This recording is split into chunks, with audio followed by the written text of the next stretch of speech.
Onsite অপটিমাইজেশনের second পার্টে আমরা যে কাজটি করব সেটা হচ্ছে যে একটি প্লাগইনসের মাধ্যমে পুরো ওয়েবসাইটটাকে আমরা কনফিগার করে নিব। তো সেই প্লাগইনসটা খুব একটি জনপ্রিয় একটি প্লাগইনস। তো চলুন আমরা সেটাকে আগে ইনস্টল করে নেই। প্লাগইনস সেকশনে যাব, সেখান থেকে অ্যাড নিউ এ ক্লিক করব।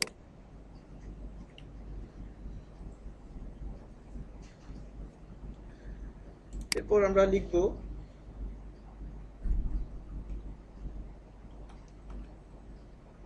ইয়োস্ট প্লাগইনস, ইয়োস্ট এসইও নাম।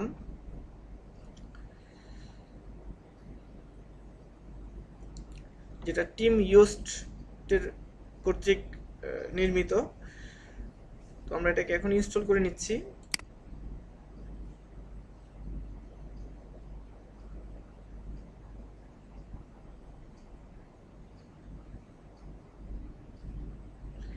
অবশ্যই যে কোনো প্লাগইনস ইনস্টল করার পর সেটাকে অ্যাক্টিভেট করতে হবে। তো প্লাগইনসটি অ্যাক্টিভেট করার পরে এখানে অপশন চলে আসবে, একটি এসইও নামে একটি অপশন চলে আসবে। সেটিংসের নিচে একটি অপশন চলে এসেছে এসইও। এবার মূল কাজটা হচ্ছে যে এই প্লাগইনসটাকে আমাদের সঠিকভাবে কনফিগার করতে হবে। তো আমরা চলে যাচ্ছি সেই প্লাগইনসটাতে, আমরা ক্লিক করছি এই এসইও সেকশনটাতে। তো এখন আমরা যেটা করব সেটা হচ্ছে যে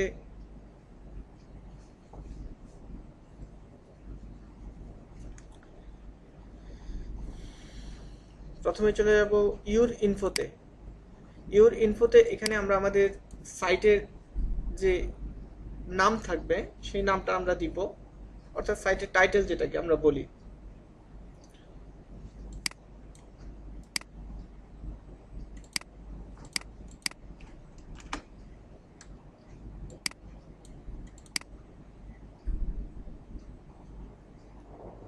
অর্থাৎ এখানে লেখা আছে মাই ব্লগ।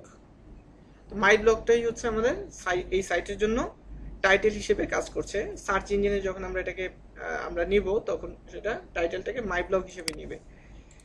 তো এখানে আমরা যে টাইটেল চাই সেই টাইটেলটা আমরা এখানে কি করব, এখানে দিয়ে দিব। আর এখানে আমরা যেটা করব, আমরা অল্টারনেট নেম ইউজ করতে পারি। আর এখানে লেখা আছে company or person, company or person থেকে আমরা পার্সন দিয়ে দিচ্ছি। পার্সন দিয়ে আমরা আমাদের নাম দিয়ে দিচ্ছি, দিয়ে সেভ করে নিচ্ছি।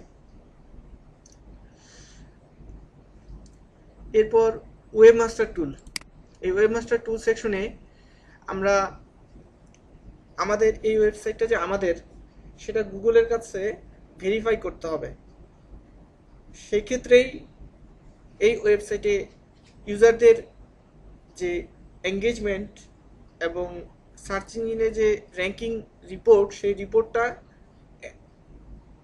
গুগলের ওয়েবমাস্টার টুলে সে প্রেরণ করবে। তো সেক্ষেত্রে যেটা করতে হবে আমাদেরকে, আমাদের ওয়েবমাস্টার টুলে গিয়ে, আমরা ওয়েবমাস্টার টুলের ক্লাসে আমরা সেটা প্র্যাকটিক্যালি দেখতে পাবো যে ওয়েবমাস্টার টুলে গিয়ে কি করতে হয়, একটি ভেরিফিকেশন কোড নিতে হয়, সাইট ভেরিফাই করতে হয়। তো ওয়েবমাস্টার টুল, গুগলের যে ওয়েবমাস্টার টুল আছে সেই ওয়েবমাস্টার টুলে আমাদের যেতে হবে লগ ইন অবস্থায়। অতঃপর আমাদেরকে ওয়েবমাস্টার টুলে সাইটটা ভেরিফাই করতে হবে। অর্থাৎ অনেকটা আমরা দেখি অন্য একটি পিকচারের মাধ্যমে দেখার চেষ্টা করি। তো সাইটটাকে ভেরিফাই করার জন্য যেটা করতে হবে, প্রথমে আমাদেরকে যেটা করতে হবে যে গুগলে গিয়ে লিখতে হবে ওয়েবমাস্টার টুল। ওয়েবমাস্টার টুল লেখার পরে এইভাবে চলে আসবে ওয়েবমাস্টার টুলের লিঙ্কটা। এই লিঙ্কে যেতে হবে, অবশ্যই জিমেলে লগ ইন অবস্থায় থাকতে হবে। তো আমরা এখানে ক্লিক করব। ক্লিক করার পরে আপনাকে অনেকটা, প্রথমবার যখন আপনি ওয়েবমাস্টার টুলে যাবেন তখন অনেকটা এরকম দেখা যাবে। তো সেখানে আপনার ওয়েবসাইটের লিঙ্কটা এখানে দিয়ে অ্যাড প্রপার্টিতে ক্লিক করতে হবে। ক্লিক করার পরে আপনাকে দুইটা মেথড দেখাবে, যে একটা হচ্ছে রিকমেন্ডেড মেথড, একটা হবে অল্টারনেট মেথড। তার মধ্য থেকে আমরা অল্টারনেট মেথডটা সিলেক্ট করব এবং এই অল্টারনেট মেথড থেকে বেশ কিছু অপশন রয়েছে। তার মধ্যে আমরা HTML ট্যাগ এটা সিলেক্ট করে নিব এবং এখানে দেখা যাচ্ছে যে একটা ভেরিফিকেশন কোড রয়েছে। এই ভেরিফিকেশন কোডটি আমরা আমাদের সাইটে আপ করব। তো যেহেতু আমরা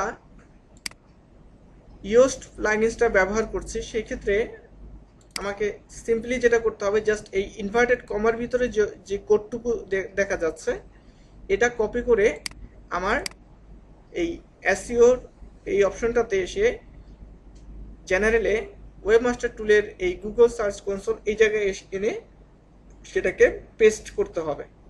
তাহলেই এই সেকশনটা আপনার ওয়েবসাইটের যে হেড সেকশন রয়েছে সেই হেড সেকশনের এই কোডটা সে সেখানে বসিয়ে দিবে অটোমেটিক্যালি।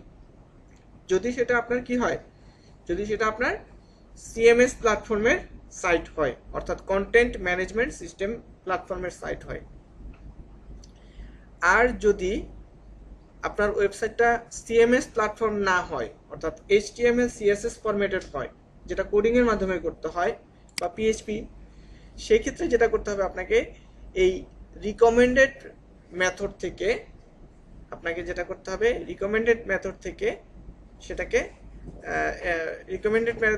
আপনাকে একটি এইচটিএমএল ফাইল ডাউনলোড করতে হবে এবং সেই ফাইলটা ডাউনলোড করে আপনার সেই ফাইলটা আপনার এফটিপি সফটওয়্যারের মাধ্যমে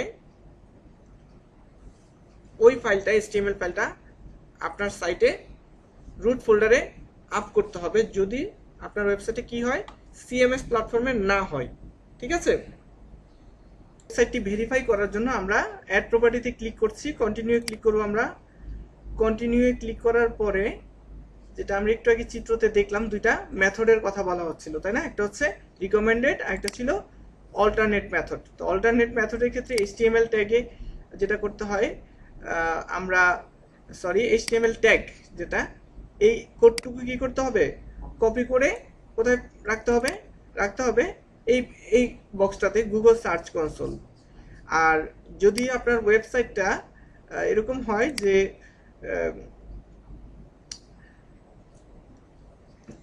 যদি কোনো এইচটিএমএল সিএসএস এর হয়, অর্থাৎ কোডিং করে করা হয়েছে সাইটটা, সেই ক্ষেত্রে আপনি যেটা করতে পারেন, এখান থেকে এইচটিএমএল ফাইল আপলোড, অর্থাৎ এই দিস এইচটিএমএল ভেরিফিকেশন ফাইল, এটা ডাউনলোড করতে হবে আপনাকে।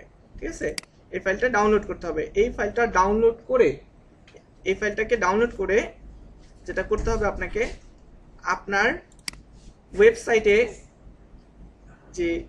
যেহেতু এইচটিএমএল সিএসএস সাইটের ক্ষেত্রে আপনাকে এরকম file transfer protocol FTP software, যেমন ফাইলজিলা এফটিপি সফটওয়্যারের মাধ্যমে আপনার সাইটে কি করতে হবে, লগ ইন করতে হবে। ঠিক আছে, তো এরপর লগ ইন করার পরে যেটা করতে হবে, আপনার কম্পিউটার থেকে আপনার সাইটের যে সার্ভার, এই পার্টটা হচ্ছে আপনার সার্ভারে, মানে অর্থাৎ এইখান থেকে আপনার ডেস্কটপ থেকে কপি করে এখানে যদি ছেড়ে দেন, তাহলে এটা কোথায় গিয়ে যাবে, এটা আপনার সার্ভারে গিয়ে জমা হবে। ঠিক আছে, এগুলি সার্ভারের। তো আপনাকে এখান থেকে কি করতে হবে, আপনার ওই যে ফাইলটা যেটা আমরা একটু আগে ডাউনলোড করলাম, এই যে এই এইচটিএমএল ভেরিফিকেশন ফাইল, এইটা আপ করতে হবে কোথায়, এটা তো ডাউনলোড করার পর এটা জমা হবে কোথায়, নিশ্চয়ই এটাকে ডেস্কটপে রেখে দিবেন। রেখে এই ডেস্কটপ থেকে নিয়ে এটাকে আপনার এই পার্টটাতে এটাকে ট্রান্সফার করে দিবেন। এখান থেকে ট্রান্সফার করে দিলে কি হবে, এখানে ট্রান্সফার করলে এটা কোথায় যাবে, সার্ভারে যাবে। আর সার্ভারে নিয়ে যাবে কে, এই ফাইলজিলা এই সফটওয়্যারটা। ক্লিয়ার?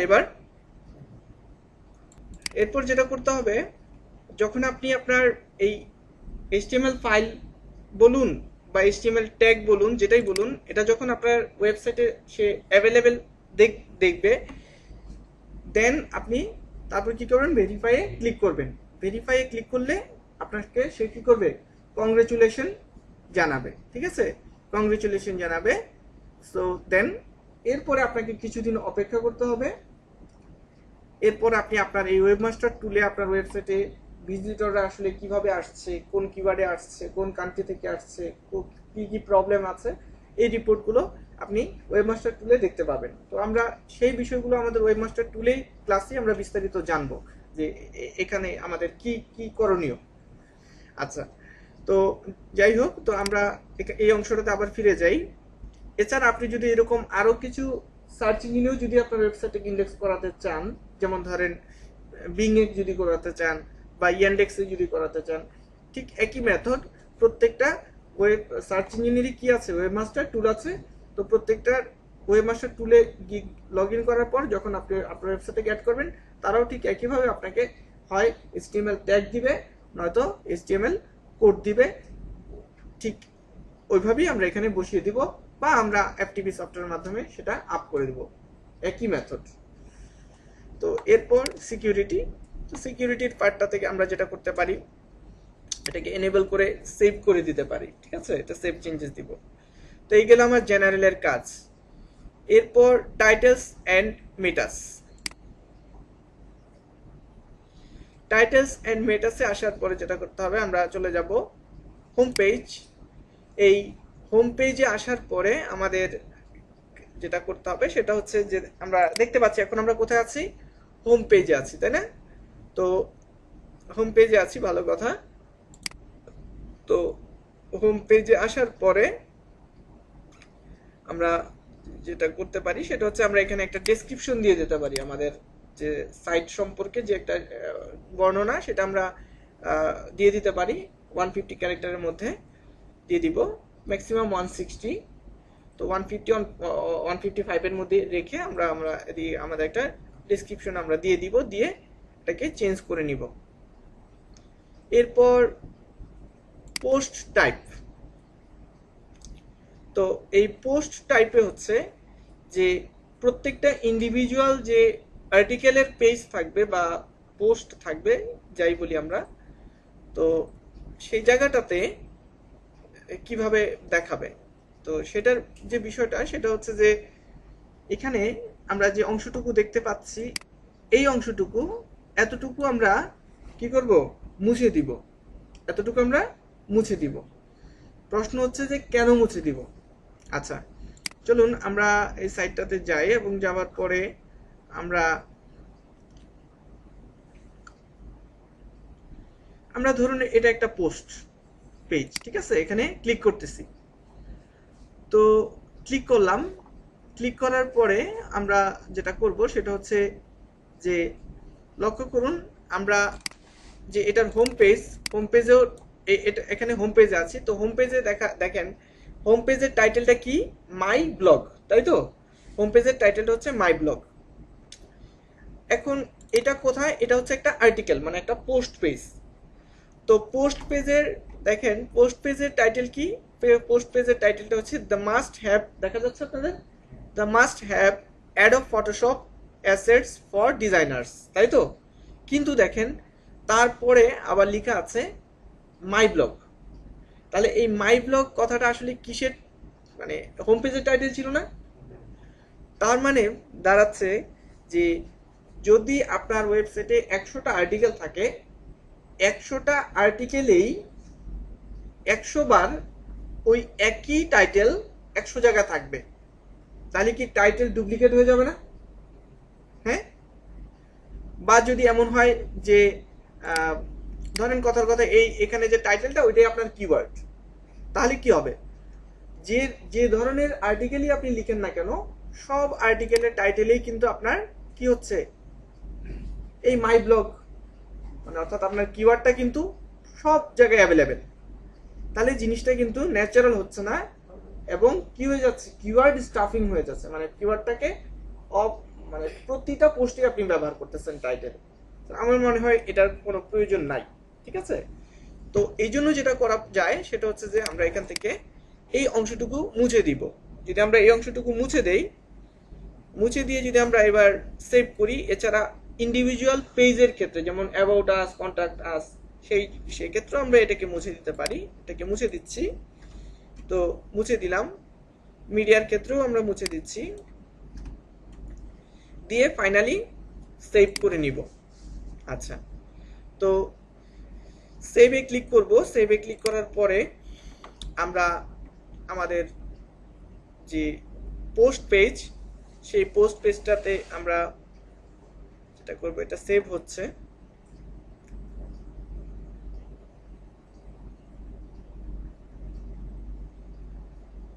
এটা সেভ হয়েছে। এবার আমরা আমাদের পোস্ট পেজে আছি। এবার আমরা রিলোড দিয়ে দেখি যে কোনো রূপ পরিবর্তন হলো কিনা। তো আমরা কিন্তু দেখতে পাচ্ছি যে মাই ব্লগ ডান পাশে আছে। তো আমি এটাকে রিলোড দেই, রিলোড দিয়ে দেখি যে কোনো পরিবর্তন হলো কিনা, যে এখনো কি মাই ব্লগটা অ্যাভেলেবেল কিনা। এখন কিন্তু আর মাই ব্লগটা নাই। তার মানে আমরা একটা ডুপ্লিকেট টাইটেলের যে ইস্যু ছিল সেই ইস্যুটা থেকে কিন্তু আমরা বের হতে পেরেছি, সমাধান হয়েছে, তাই না? তা না হলে এটা ডুপ্লিকেট হয়ে যেত কিন্তু। আচ্ছা, তো আশা করি বুঝতে পেরেছি যে কেন আমরা ওই পার্সেন্টেজগুলো তাহলে মুছে দিয়েছি। এরপর আমরা যেটা করব সেটা হচ্ছে যে ট্যাক্সোনমিস। ট্যাক্সোনমিস জিনিসটা কি? ট্যাক্সোনমিস জিনিসটা কি? ট্যাক্সোনমি মানে হচ্ছে যে দলীয়করণ। হ্যাঁ, অর্থাৎ একই জাতীয় যত বিষয় আছে সবগুলোকে একত্রীকরণ, এটা হচ্ছে ট্যাক্সোনমিস। যেমন ধরেন ক্যাটাগরি, ক্যাটাগরির কাজ কি? একই জাতীয় যত পোস্ট থাকবে সবগুলো কিন্তু একটা জায়গায় থাকবে। ট্যাগ, ট্যাগ ট্যাগ হচ্ছে ট্যাগ চিনি তো আমরা। হ্যাঁ, ট্যাগ হচ্ছে যে আমরা বিভিন্ন সাইটে যাওয়ার পরে দেখা যায় যে আমরা কোনো কিছু লিখে সার্চ দিলে ওটাকে ট্যাগ বলে। আমি ট্যাগটা একটু ক্লিয়ার করে দেই। এই ক্যাটাগরিগুলো আমাদের যে ট্যাগগুলো থাকবে, অর্থাৎ নির্দিষ্ট একটা শব্দ লিখে যখন আমাদের ওয়েবসাইটে কেউ যে মানে সার্চ করবে যে আসলে এই রিলেটেড কোনো আর্টিকেল আছে কিনা, তো ওই এই জন্য কি করা হয়, প্রত্যেকটা আর্টিকেলকে ট্যাগিং করা হয়। যে কয়েকটা ট্যাগে সেটাকে ট্যাগিং করা হয় যাতে ওই বিশেষ শব্দগুলো লিখলে যেন তার ওই বিশেষ আর্টিকেলগুলো যেন চলে আসে। হ্যাঁ হ্যাঁ, অনেকটা কিওয়ার্ডের মতো। তো যাই হোক, তো তার মানে এই ট্যাগের কাজ হচ্ছে একই জাতীয় আর্টিকেলগুলোকে একত্রে নিয়ে আসা, ক্যাটাগরির মতো। তো এখন যেটা বিষয় সেটা হচ্ছে যে এই ক্যাটাগরি বা এই ট্যাগ একটা সমস্যা তৈরি করে। এই সমস্যাটা তৈরি করে কোথায়? সার্চ ইঞ্জিনের ক্ষেত্রে তৈরি করে। হ্যাঁ, সাইটে এটা থাকে ভিজিটরদের জন্য একটা সুবিধা যে তারা খুঁজে বের করতে তাদের সহজ হয়, কিন্তু এটা আবার একটা সমস্যাও তৈরি করে। তো সমস্যাটা কি? সমস্যাটা হচ্ছে, দেখুন এখানে একটি আর্টিকেল আছে এবং এই আর্টিকেলটাতে ট্যাগ করা হয়েছে। এই আর্টিকেলটা হচ্ছে আপনার দেখা যাচ্ছে যে অ্যান্ড্রয়েড ফোনের জন্য 10টা লাইভ ওয়ালপেপার। আচ্ছা, তো এখানে এই আর্টিকেলটার একটি নির্দিষ্ট কিন্তু কি আছে, লিঙ্ক আছে, অ্যাড্রেস আছে, তাই না? তার একটা আইডি আছে যে এই লিঙ্কটাতে গেলে পরে এই আর্টিকেলটা পাওয়া যাবে।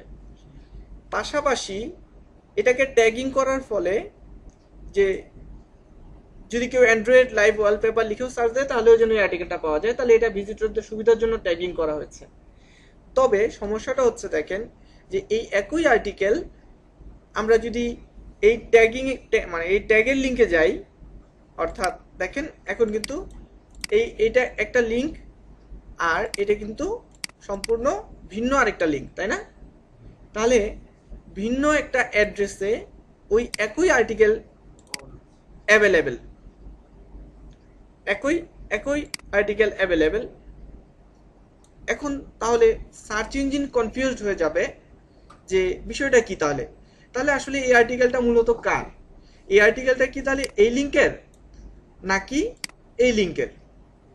কে কোন লিঙ্কটা আসলে এই আর্টিকেলটার জন্য মানে আসলে মেইন, নাকি এটা ডুপ্লিকেট কন্টেন্ট, কপি পেস্ট এরকম কিছু? কারণ একই কন্টেন্ট এখানে পাওয়া যাচ্ছে, একই কন্টেন্ট আবার এই লিঙ্কেও পাওয়া যাচ্ছে। তার মানে সে ধরে নিবে যে কনফিউজড যেহেতু হয়ে গিয়েছে, সে ধরে নিবে যে এখানে ডুপ্লিকেট কন্টেন্ট আছে এই ওয়েবসাইটে 3টা। তাহলে কি সমস্যাটা হলো যে এখানে ট্যাগিং করার ফলে, 3টা ট্যাগিং করার ফলে একই আর্টিকেল 3টা কি হয়ে গেল, 3 কপি হয়ে গেল। পাশাপাশি দেখেন বিভাগ মানে ক্যাটাগরি, সেখানেও অ্যান্ড্রয়েডে গেলেও পাওয়া যাবে, এটাকে অ্যাপসে গেলেও পাওয়া যাবে। তাহলে দেখেন একই আর্টিকেলটা হয়তো বা ইউনিক ছিল, যেটা গুগল পছন্দ করে, কিন্তু ইউনিক আর্টিকেলটা অ্যাক্সিডেন্টালি কি হয়ে গেল, ডুপ্লিকেট হয়ে গেল, যেটা এখানে 3 আর 4 5 কপি হয়ে গেল। তাহলে নিশ্চয়ই আমাকে যেটা করতে হবে যে আমি কখনোই চাইবো না যে আমার সাইটটা কন্টেন্টটাকে গুগল বা সার্চ ইঞ্জিন ডুপ্লিকেট বিবেচনা করুক।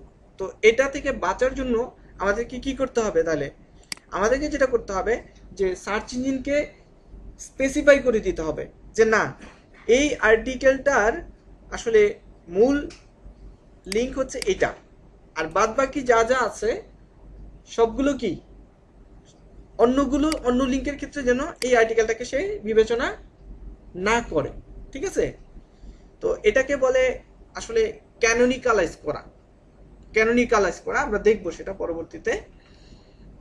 তবে অর্থাৎ ব্যাপারটা হচ্ছে যে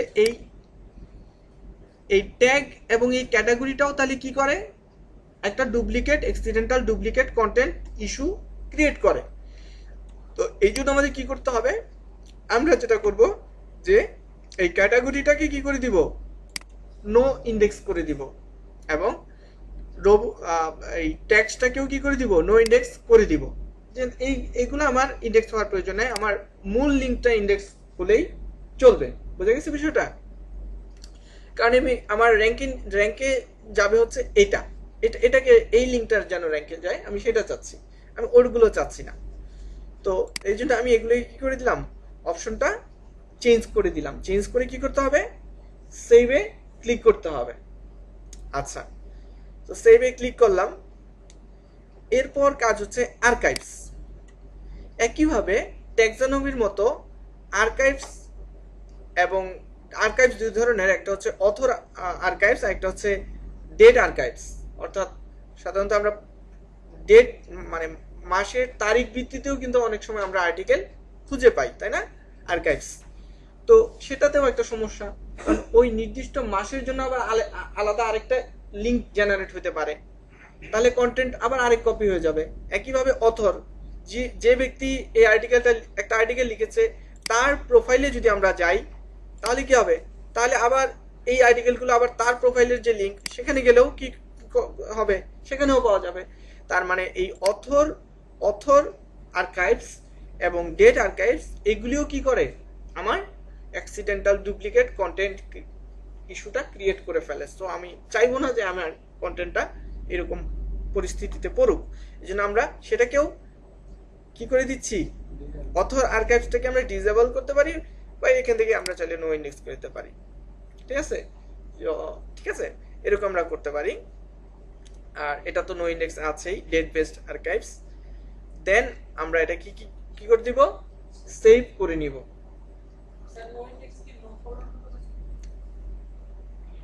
হ্যাঁ, নো ইন্ডেক্স দিলে সেটা সার্চ ইঞ্জিনে মানে আর এটা অ্যাভেলেবেল হবে না, মানে এটা সার্চ ইঞ্জিনে অ্যাভেলেবেল করতে দিচ্ছি না সেটাকে, যেন তা না হলে যেটা হবে যে আমার যে মূল লিঙ্ক, সেই মূল লিঙ্কের কম্পিটিটর হয়ে যাবে আমার এই মানে এই ট্যাগ ক্যাটাগরি এইগুলো লিঙ্ক হয়ে যাবে, ওই মূল লিঙ্কের জন্য কম্পিটিটর হয়ে যাবে।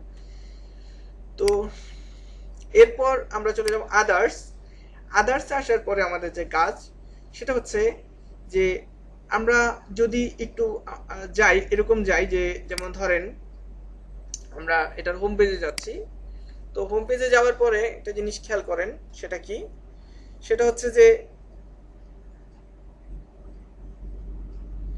কিছু কিছু সাইটে আমরা দেখতে পাই এরকম থাকে পেজ 1, পেজ 2, পেজ 3, যেটা নেভিগেশনের মানে যে জন্য ভালো। তো আমি যদি পেজ 2 তে যাই তাহলে লিঙ্ক হয়ে যাচ্ছে কি? পেজ 2। এখন এই পেজ 2, পেজ 3 এগুলিকে বলে সাব পেজ। তো এই সাব পেজগুলো সার্চ ইঞ্জিনে ইন্ডেক্স হবার কোনো প্রয়োজন নাই। ঠিক আছে? কেননা এই সাব পেজটাতেও একই সমস্যা, ওই একই কন্টেন্ট তার মূল লিঙ্কে পেয়েছে, আবার এই সাব পেজেও পেয়েছে, তাই না? আমরা চাচ্ছি না যে সার্চ ইঞ্জিন কোনোভাবেই কনফিউজড হোক। সো এই সাব পেজগুলো কি করা প্রয়োজন? ইন্ডেক্স না থাকাটাই উত্তম। তো এই জন্য আমরা কি করব? আমরা দেখি যে এই সাব পেজটা সার্চ ইঞ্জিনে ইন্ডেক্স আছে কি নাই। এটা কিন্তু ইন্ডেক্স অবস্থায় আছে।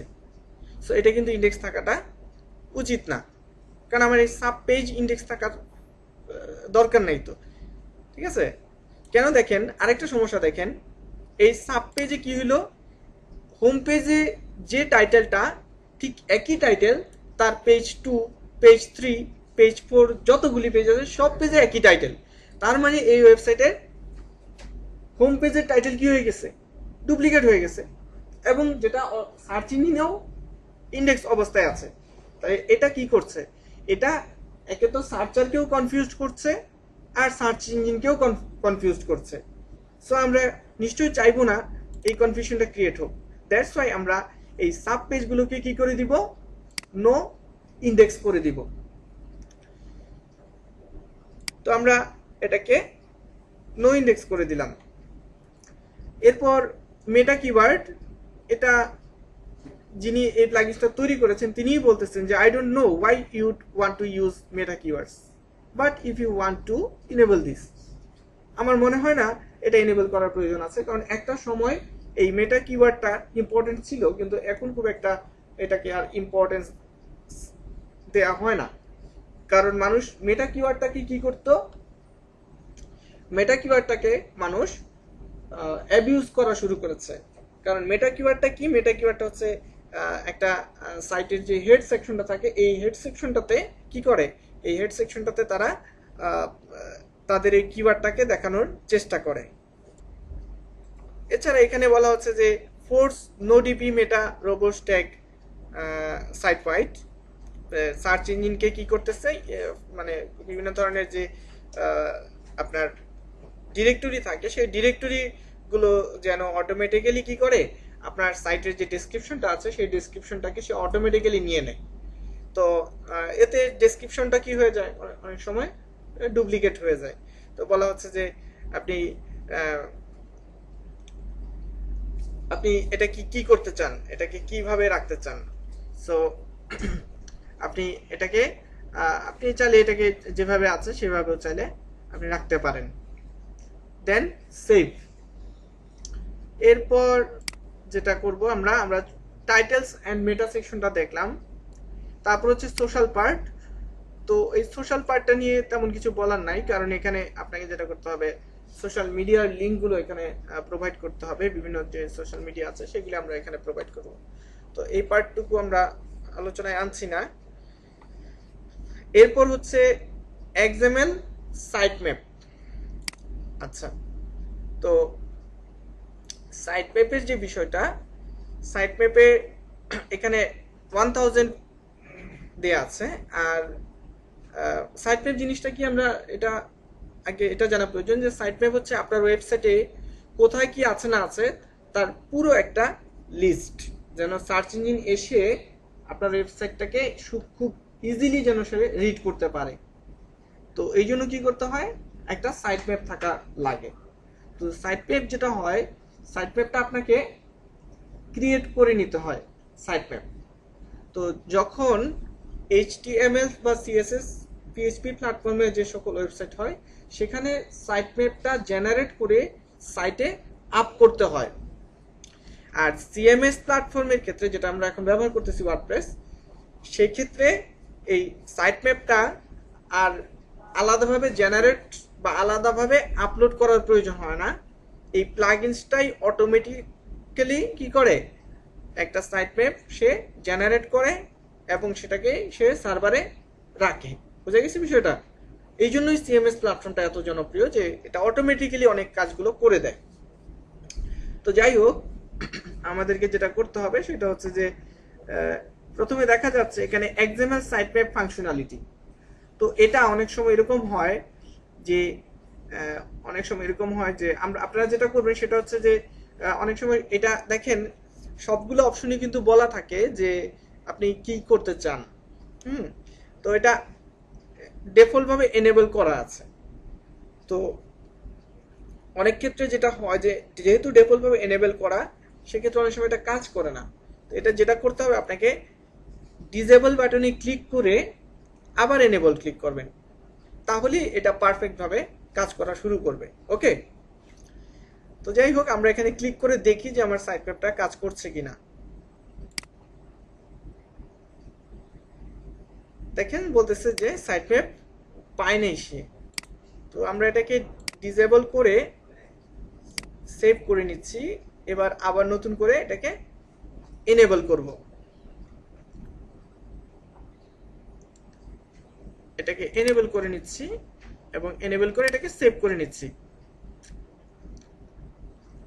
আশা করছি এবার পাওয়া যাবে। অ্যাভেলেবেল আছে এখন, তাই না? একটু আগে যেটা ছিল না। তো যাই হোক, এই সাইট ম্যাপের সাথে কি করেছে, আমাদের ওয়েবসাইটের যে সমস্ত লিঙ্কসগুলো পেয়েছে সেগুলি একটা লিস্ট করেছে, যে পোস্টগুলোর জন্য একটা সাইট ম্যাপ জেনারেট করেছে, বিভিন্ন পেজগুলো যেগুলো আছে, about us, contact us, privacy policy, এই ধরনের পেজগুলোর জন্য একটা সাইট ম্যাপ জেনারেট করেছে, ক্যাটাগরিগুলির জন্য করেছে। এভাবে বিভিন্ন আলাদা আলাদা ভাগে সে বিভক্ত করে নিয়েছে সাইট ম্যাপ। তো যদি আমরা পোস্ট সাইট ম্যাপে যাই, ক্লিক করি, এই যে দেখা যাচ্ছে যে পোস্ট সাইট ম্যাপে গেলে সে এই যে দুইটা এখানে দেখা যাচ্ছে যে আর্টিকেল আছে, এই আর্টিকেলগুলোকে সে পেয়েছে। তো আমরা এখান থেকে যেটা করব, যে ইউজার সাইট ম্যাপ যেটা আছে, যে ইউজারদের জন্য সাইট ম্যাপ বা অথর সাইট ম্যাপ যেটাকে আমরা বলি, তো অথর সাইট ম্যাপটা প্রয়োজন না, এটা ডিসেবলই থাকুক। পোস্ট টাইপ এটাও যেভাবে আছে সেটা এভাবে ডিফল্ট অবস্থায় রাখা যেতে পারে। আর হচ্ছে যে যদি কোনো কিছু এক্সক্লুড করতে চান সেটা এখান থেকে করা যাবে, তো এটার প্রয়োজন নাই।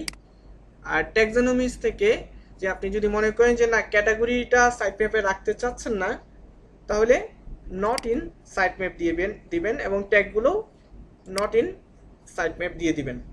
ঠিক আছে, এরকমটা করতে পারেন। দেন এটাকে সেভ চেঞ্জেস দিয়ে দিবেন। তো এই আপনার মোটামুটি সাইট ম্যাপটা কি হয়ে গেল, কনফিগার হয়ে গেল। আর সাইট ম্যাপটা কিন্তু আমরা কিন্তু জেনারেট করাটা একদম কোনো ব্যাপারই না, সিএমএস প্ল্যাটফর্ম হওয়ার কারণে জাস্ট ডিসেবল করে ইনেবল করে দিয়েছে, আর কিচ্ছু করতে হয়নি কিন্তু। এই জন্য সিএমএস প্ল্যাটফর্ম এতটা জনপ্রিয় মানুষের কাছে। এবার চলুন আমরা যদি নন সিএমএস হয়, অর্থাৎ এইচটিএমএল, সিএসএস, পিএইচপির যে সাইটগুলো আছে কোডিং এর মাধ্যমে, ওই রকম সাইটের যদি আপনারা এসইও করতে চান, সেই ক্ষেত্রে সাইট ম্যাপটা কিভাবে কাজ করবে, সেক্ষেত্রে যেটা করতে হবে, আপনাকে সাইট ম্যাপ জেনারেটর দিয়ে কাজটা করতে হবে। তো এক্সএমএল সাইট ম্যাপ জেনারেটর লিখলাম, লিখে xmlsitemaps.com এখানে যেতে হবে। এখানে গিয়ে আমাদের যে ওয়েবসাইটটা থাকবে, আমাদের ওয়েবসাইটের লিঙ্কটা সেখানে দিতে হবে। ওয়েবসাইটের লিঙ্কটা কপি করে নিচ্ছি, কপি করে এখানে আমাদের লিঙ্কটা দিয়ে দিব। এখানে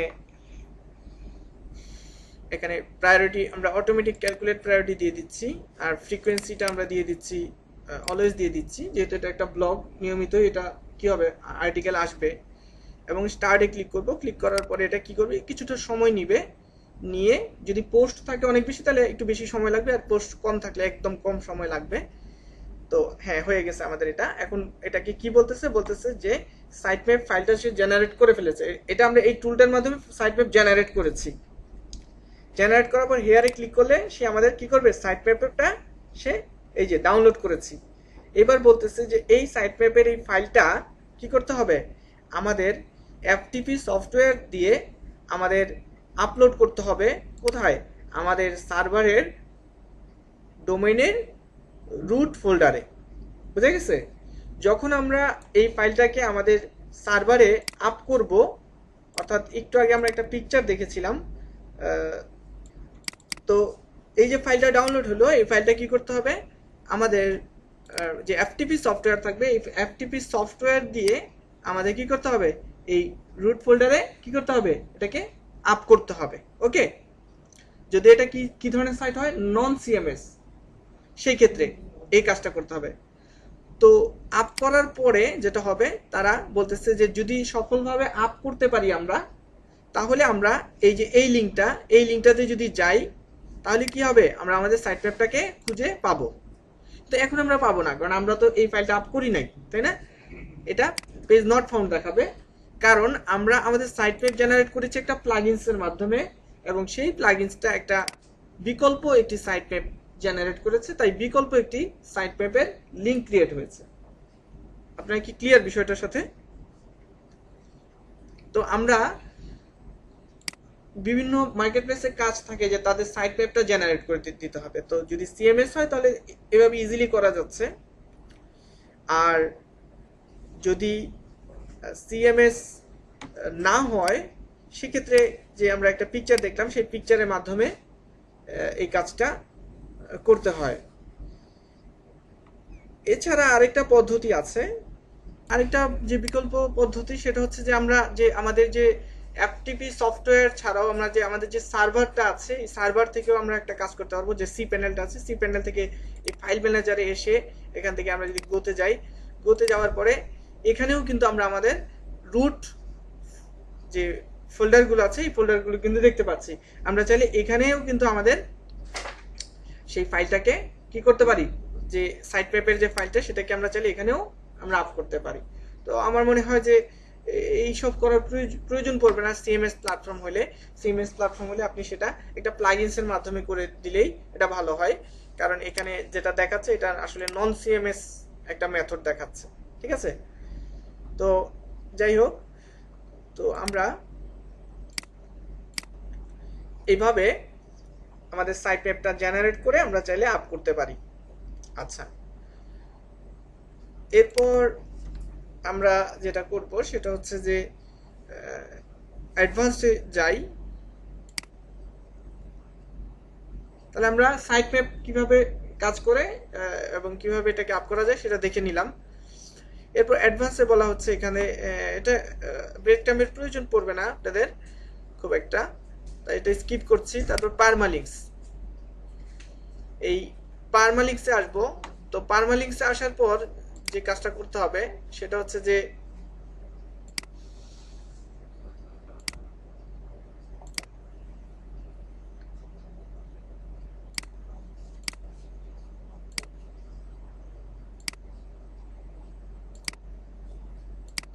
তো পারমালিংকে আসলাম। পারমালিংকে আসার পর বলা হচ্ছে যে strip the category base from the category URL।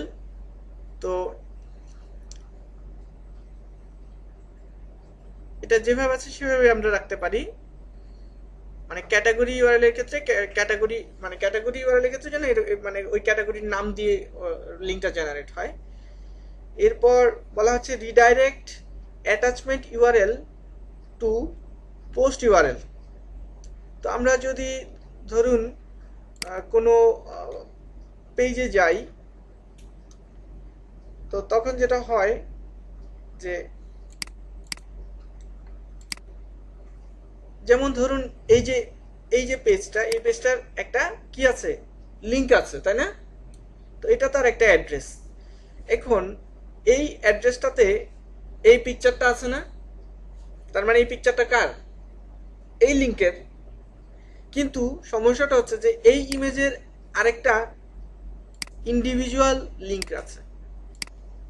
তাহলে এখন সার্চ ইঞ্জিন তো কনফিউজড হয়ে যাবে যে এই ইমেজটা আসলে কার, এটার না এটার, তাই না? এক্ষেত্রেও তো এটা ডুপ্লিকেটের মতো হয়ে যাচ্ছে, তাই তো? আর তাছাড়া এই কন্টেন্টটা একটা পুর কন্টেন্টে পরিণত হচ্ছে, কারণ এখানে জাস্ট একটা ইমেজ আর কিছুই নাই। সো আমরা চাইবো না যে আমাদের এই পুর কন্টেন্টটা এইভাবে আলাদাভাবে সে মানে প্রকাশিত হোক। তো এই জন্য আমরা যেটা করব, এটা একটা চাইল্ড, এটা হচ্ছে একটা চাইল্ড ইউআরএল, আর এর প্যারেন্ট ইউআরএল হচ্ছে আসলে এইটা। ঠিক আছে, তো এই জন্য আমরা যেটা করব যে এই চাইল্ড ইউআরএলকে তার প্যারেন্ট ইউআরএল এ যেন সেটা কি হয়ে যায়, ডাইভার্ট হয়ে যায়। এই জন্য আমরা কি করতে হবে, আমরা এটা করব যে redirect attachment URL two parent post URL. এটা হচ্ছে অ্যাটাচমেন্ট ইউআরএল, এটার একটা অ্যাটাচমেন্ট হচ্ছে এটা। এই অ্যাটাচমেন্ট ইউআরএলটা যেন এই মূল যে ইউআরএল সেখানে যেন এটা রিডাইরেক্ট হয়ে যায়। এই জন্য আমরা এটা কি করে দেবো, রিডাইরেক্ট। তাহলে এবার আর কনফিউশন নাই, এবার বোঝা যাচ্ছে যে না এটা একটা অ্যাটাচমেন্ট ইউআরএল, কিন্তু এর মূল গন্তব্য হচ্ছে আসলে এটা, যেখানে তাকে পাওয়া যাচ্ছে। তাহলে আর ডুপ্লিকেট হচ্ছে না। ক্লিয়ার বিষয়টা? এরপর বলা হচ্ছে clean up permalinks, remove stop words from the slug.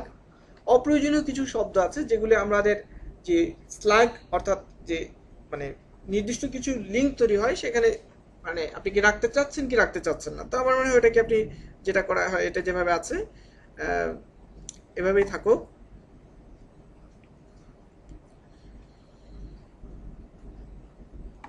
এরপর remove the reply to com variable. তো রিপ্লে টু কম ভেরিয়েবল জিনিসটা কি? রিপ্লে টু কম ভেরিয়েবলটা হচ্ছে যে যখন আমাদের ওয়েবসাইটটাতে যখন কমেন্ট সেকশনে দেখা যায় কি একজন একটা কমেন্ট করলো, কমেন্ট করার পরে কি হয় আবার একটা রিপ্লে অপশন থাকে, কিন্তু যে তার কমেন্টের জন্য আরেকজন কি করতে পারে, একটা মতামত দিতে পারবে, তাই না? তো ওই ক্ষেত্রে যেটা হয় এই রিপ্লে টু কম একটা আইডি জেনারেট হয় ওই নতুন লিঙ্কটাতে। তো এতে যেটা হয় যে ওই লিঙ্কটাতে আবার আরেকটা ওই একই কন্টেন্ট ওই লিঙ্কে আবার নতুন করে জেনারেট হয়। তো এই ক্ষেত্রেও কিন্তু ডুপ্লিকেট হয়ে যায়। দেখেন তাহলে আমরা কষ্ট করে ইউনিক আর্টিকেল ঠিকই লিখছি, তা আমি মানে কোনোভাবেই বুঝতে পারছি না যে আমার আর্টিকেলটা ডুপ্লিকেট হয়ে যাচ্ছে। ঠিক আছে, যেগুলোকে অ্যাক্সিডেন্টাল ডুপ্লিকেট ইস্যু বলে।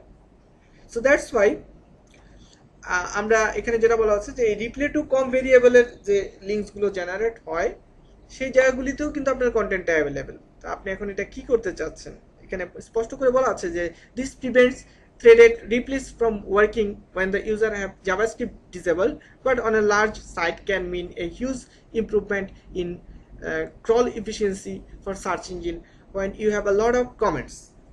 ছোটখাটো সাইট হলে এটা তেমন সমস্যার বিষয় না, কিন্তু সাইটটা যদি হয় অনেক বড় তাহলে ওই ক্ষেত্রে আমরা জানি যে বড় সাইটগুলোতে কিন্তু কমেন্টের সংখ্যাও থাকে প্রচুর পরিমাণে। তো ওই ক্ষেত্রে কিন্তু এটা একটা সমস্যার কারণ হয়ে দাঁড়াবে। তো ওই ক্ষেত্রে বলা হচ্ছে যে এই রিপ্লে টু কম ভেরিয়েবলটা কি করতে রিমুভ করার কথা তারা সাজেস্ট করতেছে। ওকে, তো আমরা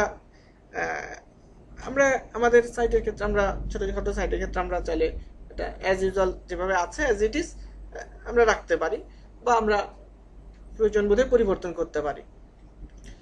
এরপর লেখা আছে redirect ugly URLs to clean permalink, not recommended in many cases. সব কেসের ক্ষেত্রে এটা রিকমেন্ডেড না। সো আমরা এটা চাইলে রিডাইরেক্ট দিতেও পারি আর নাও দিতে পারি। ওকে, কারণ এখানে বলেই দিচ্ছে যে not recommended in many cases. তো এরপর আমরা কি করব, সেভ চেঞ্জেস দিব। এরপর আছে আরএসএস। তো আরএসএস এ যেটা কাজ সেটা হচ্ছে যে আরএসএস হচ্ছে যে নোটিফিকেশন। আমরা যেমন ফেসবুকে যখন আমরা একটা স্ট্যাটাস দেই তখন ওই স্ট্যাটাসে যদি কারো ভালো লাগে বা মন্দ লাগে তখন কি করে, সে কমেন্ট দেয় বা লাইক দেয় বা কোনো একটা রিয়াক্ট করে, এবং সেটা একটা নোটিফিকেশন আকারে আমার কাছে একটা মেসেজ আসে। তো একইভাবে আপনার ওয়েবসাইটের কোনো কন্টেন্ট যদি কারো ভালো লাগে এবং সে যদি আপনাকে সাবস্ক্রাইব করে, ইমেল সাবস্ক্রাইব করে, তাহলে কি হবে, পরবর্তীতে যখন আপনার আর্টিকেল পাবলিশ হবে তার কাছে কি হবে, একটা নোটিফিকেশন যাবে মেইল আকারে। ওটাই হচ্ছে আসলে আরএসএস আমরা বলি। তো যাই হোক, ওই আরএসএস ফিচার যদি আপনার থাকে সেক্ষেত্রেই আপনি আসলে আরএসএস ফিডের লিঙ্ক জেনারেট করা যায়। গুগল আরএসএস ফিড লিখে সার্চ দিলেই সেটা পাওয়া যাবে। তো ওই ধরনের ফিচার্স নিতে চাইলে আপনি এই অপশনটা ব্যবহার করবেন, আদারওয়াইজ এটা প্রয়োজন পড়বে না। এরপর টুলসে বেশ কিছু অপশন আছে। তো এই অপশনগুলোর মধ্যে আমাদের যেটা প্রয়োজন সেটা হচ্ছে এই ফাইল এডিটর। তো ফাইল এডিটরে ক্লিক করছি। এই ফাইল এডিটরের এই জায়গাটা খুবই সেন্সিটিভ একটা জায়গা। তো এখানে দুটো অপশন দেখা যায়, একটা হচ্ছে robots.txt আর একটা হচ্ছে .htaccess ফাইল। তো এই .htaccess ফাইলটা একটা কোর লেভেলের একটা জায়গা। তো এখানে বিগিনাররা না বুঝে হাত দেওয়াটা ঠিক হবে না। তো যাই হোক, আর এই robots.txt এই ঘরটা এটা যেটা থাকবে এরকম থাকবে না। শুরুর দিকে যেটা হবে এটা এখানে কোনো বক্স থাকবে না, এখানে লেখা থাকবে, এখানে লেখা থাকবে ক্রিয়েট robots.txt।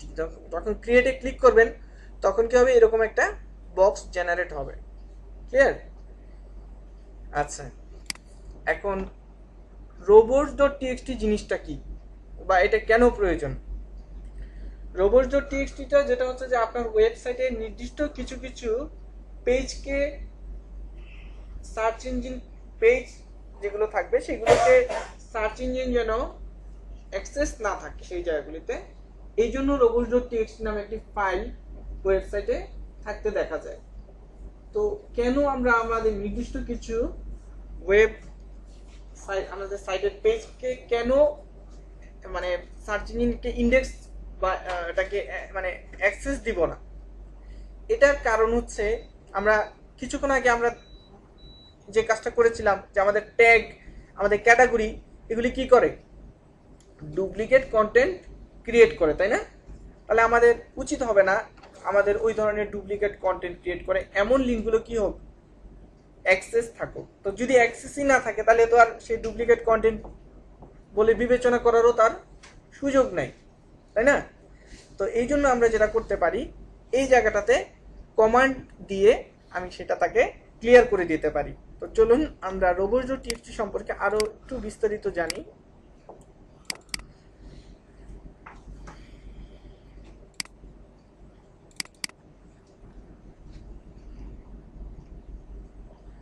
তো robots.txt এর ক্ষেত্রে যে বিষয়টা সেটা হচ্ছে অনেকটা এরকম,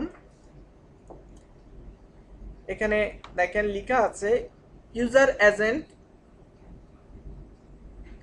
কোলন তারপর একটি অ্যাস্টারিস্টিক।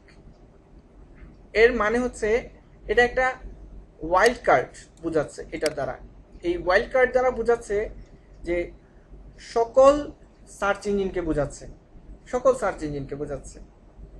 ওকে, আর ইউজার এজেন্ট বলতে তো মানে এজেন্ট, ওরা তো এজেন্টই, সার্চ ইঞ্জিনগুলোর ক্রাউলার তো এজেন্ট। তো সকল এই স্টার দ্বারা সকল সার্চ ইঞ্জিনকে বোঝাচ্ছে, সার্চ ইঞ্জিনের ক্রাউলার রবটকে বোঝাচ্ছে। আর আর বোঝাচ্ছে দেখেন এখানে লেখা আছে ডিসঅ্যালাউ, দেখেন এখানে লেখা আছে অর তারপর লেখা অ্যালাউ। তো ডিসঅ্যালাউ যে কথা আর অ্যালাউ লিখে স্ল্যাশ দেওয়া একই কথা, মানে যে কোনো একটা মেথড আপনাকে ব্যবহার করতে হবে, হয় ডিসঅ্যালাউ নয়তো অ্যালাউ। তো অ্যালাউ লিখলে এই চিহ্নটা দিতে হবে, আর যদি ডিসঅ্যালাউ দেই তাহলে এই চিহ্নটা দেওয়ার প্রয়োজন পড়ছে না। কোন ক্ষেত্রে?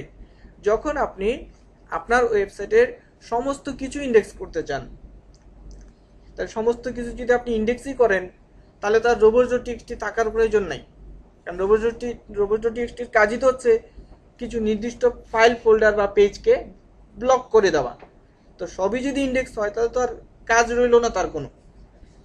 তো এই জন্য যেটা করতে হয়, এখন প্রশ্ন হচ্ছে যে তাহলে ব্যবহার করব কোনটা, অ্যালাউ করব নাকি ডিসঅ্যালাউ? সাধারণত আপনার ওয়েবসাইটে ধরেন যদি 100টা পেজ থাকে, আপনার অ্যাক্সিডেন্টাল প্রবলেম ক্রিয়েট করতে পারে এমন ফাইল বা পেজের সংখ্যা কিন্তু কম থাকবে, তাই না? তো স্বাভাবিকভাবেই প্রবলেম ক্রিয়েট হয় এমন লিঙ্কের সংখ্যা যেহেতু কম, তাহলে আমার মনে হয় ডিসঅ্যালাউটা ব্যবহার করাটাই ভালো। শুধু ওইগুলোর কথাই উল্লেখ করলাম। আর যদি অ্যালাউ বলি তাহলে তো আমার যতগুলোকে আমি অ্যালাউ করছি সবগুলোকে আবার মেনশন করতে হচ্ছে, তাহলে আমার পরিশ্রম হচ্ছে বেশি। দ্যাটস ওয়াই আমরা মনে করি যে ডিসঅ্যালাউটা হলেই ভালো, তাহলে অল্প কিছু যেগুলো প্রবলেম শুধু সেগুলোকে ম্যানেজ করা যায়। দ্যাটস ওয়াই আমরা ডিসঅ্যালাউটা ব্যবহার করব। এরপর যেটা হচ্ছে যে এই কোডিংয়ের এই কোডটার ক্ষেত্রে একটু ভুল হলে আপনার সাইটের প্রবলেম তৈরি হবে। সেটা কি, যে যেমন দেখেন ডিসঅ্যালাউ লিখে কোলন তারপর যদি ধরেন আপনি ঠিক এই যে এইভাবে স্ল্যাশ দেন, হ্যাঁ, এর মানে হচ্ছে যে এখানে ডিসঅ্যালাউ লিখে কিছুই লিখেন নাই, তার মানে ডিসঅ্যালাউ হওয়ার মতো কিছুই তাকে উল্লেখ করে দেন নাই, তাই সব অ্যালাউ হবে। কিন্তু যখন ডিসঅ্যালাউ লিখে কোলন লিখে স্ল্যাশ দিবেন, এর মানে হচ্ছে যে এটাকে একটা পাথ মানে রাস্তা বোঝায়। তো যেহেতু পাথ দিয়েছেন তার মানে কিছুই উল্লেখ করেন নাই, স্পেসিফাই করেন নাই, তার মানে পুরো সাইটটাই সে ডিসঅ্যালাউ করে দিয়েছে, অ্যাক্সেস দিচ্ছে না। মানে এই পাথ বলতে একটা ধরেন একটা দরজা, তো এই দরজাটা দিয়ে কিছুই বলেন নাই, তার মানে একেবারে মানে মেইন দরজাতেই বন্ধ করে দিয়েছেন, বুঝে গেছে? সো এটা একটা সেন্সিটিভ একটা কোডিং, এখানে ভুল করলে সাইটের ক্ষেত্রে প্রবলেম তৈরি হতে পারে। তো যাই হোক, এখানে দেখেন যে নির্দিষ্ট কোনো যদি পেজ বা ফোল্ডার বা লিঙ্কে যদি ব্লক করতে চান তাহলে এইভাবে দিতে হবে, এই যে ডিসঅ্যালাউ, তারপরে যেমন ধরেন ট্যাগ, হ্যাঁ আপনি ট্যাগ, আপনার যে ট্যাগ আছে সেই ট্যাগটাকে আপনি চাচ্ছেন যে সেটা কি হোক, সেটা ডিসঅ্যালাউ হোক, সেক্ষেত্রে এরকমটা করা যেতে পারে।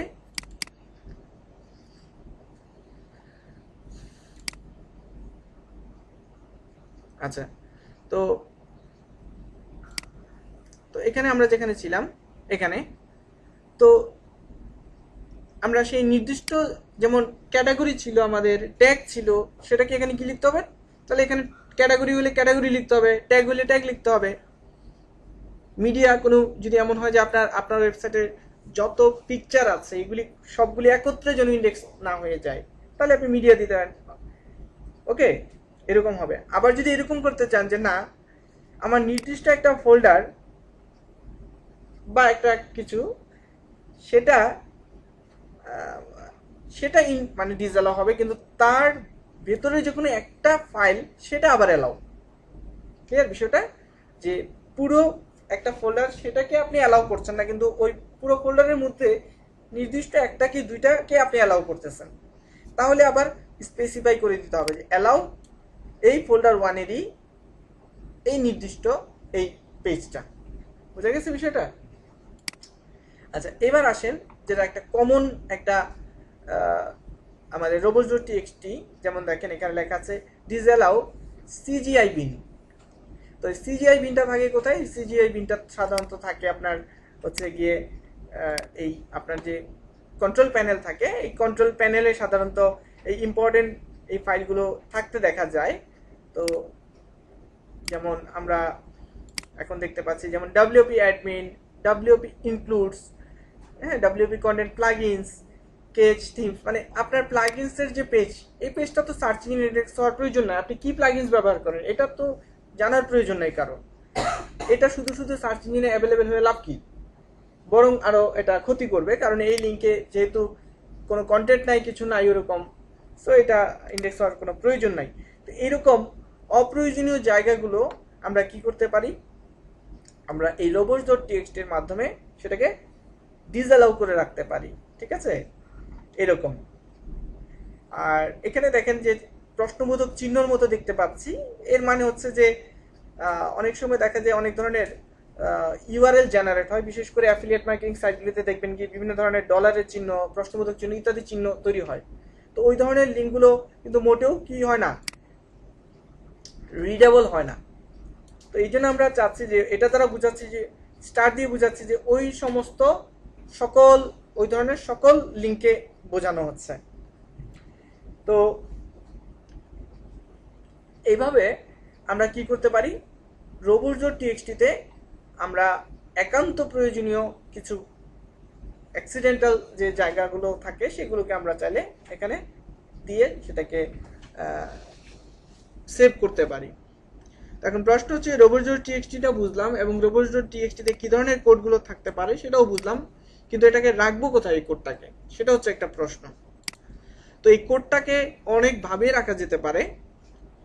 তো তার মধ্যে সবচেয়ে সহজ পদ্ধতি যেটা, সেটা হচ্ছে যেহেতু আমরা এই প্লাগইনসটা ইউজ করতেছি, কারণ এই প্লাগইনসটা আমার অনেকগুলো কাজ করে দিচ্ছে সিএমএস প্ল্যাটফর্মের ক্ষেত্রে, তো সেই ক্ষেত্রে আমরা যেটা করব, তো এসইও থেকে টুলস থেকে এডিটরে এসে এখানে আমরা কি করব, আমাদের সেই কোডটাকে এখানে জাস্ট পেস্ট করে কি করব, সেভ করে দিব, কাজ শেষ।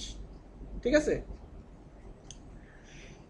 আর যদি এমন হয় যে আপনার ওয়েবসাইটটা